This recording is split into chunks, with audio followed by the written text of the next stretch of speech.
Floyd, criminal. Ferguson, criminals. Freddie Gray, criminal. A lot of these people are criminals. I mean, I find it interesting that you guys want to virtue signal and, you know, wag the finger and say she's a racist and everything else like this. No, But she admits Is it she's a defending her? racist. Is he really defending her? I'm not wagging a finger at anybody. She's I don't need to self-identified as a racist. wag. She literally With said the respect, N-word. Myron, She I don't said need the to wag a N-word. finger when somebody says, yeah, I'm racist. I use the N-word against black people. I don't care. That's a racist. I'm not wagging any finger. I'm not accusing anybody. She is admitting it proudly. Even you can't defend that, surely. Everybody is racist That's to the some thing. degree. The reality is it depends on, a lot of people want to be politically correct. A lot of people want to sit there and say, I'm not racist at all. We all have biases. We all have stereotypes. We all make jokes. We all are racist to some degree. Now, how racist you are is a whole other situation, but everyone is racist. That's number one. Next thing I want to say, see, I think this Shiloh Hendricks and Metcalf situation is a microcosm of a much bigger problem. And that bigger problem is what I call systemic organization.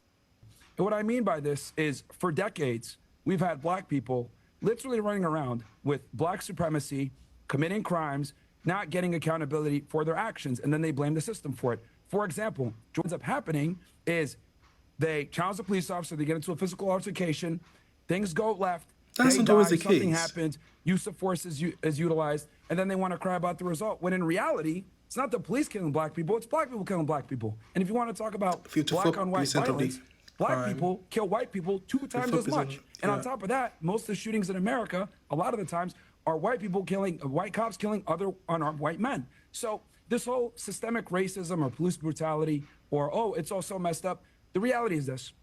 Black people have been able to get away with a ridiculous amount of privilege in America for a very long time. They're able to be racist with impunity. They're able to call white people crackers without being challenged back. You can't compare crackers to the N-word. You can't compare crackers to the N-word. Do you know the difference between the two? Am I saying that's awesome? Am I saying that's great? No, but for literally the better part of almost 2 decades since the Obama era, we've had to have BLM and liberalism shoved down our throats, and quite frankly, we're all tired of it.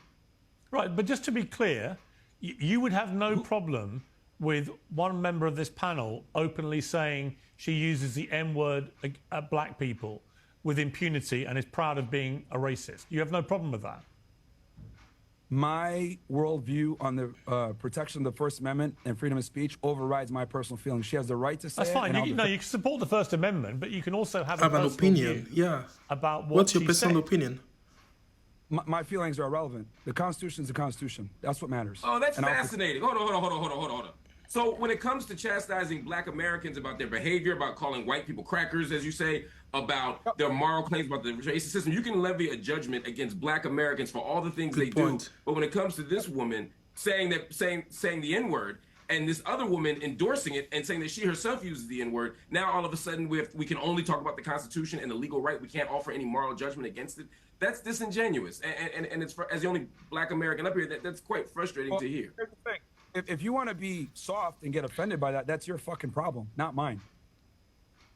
Let me ask Ricky. But that's also an opinion. That's also an opinion. This isn't about being soft any more than when you were desperately saving these white people. Hold on. This sensitive nature that you have is precisely why we have this problem. It's not about being sensitive. That's also an opinion. The fact that you call them sensitive is an opinion. Let me finish, Myron. Let me speak and then I'll let you respond. Myron, I didn't articulate any sensitivity here.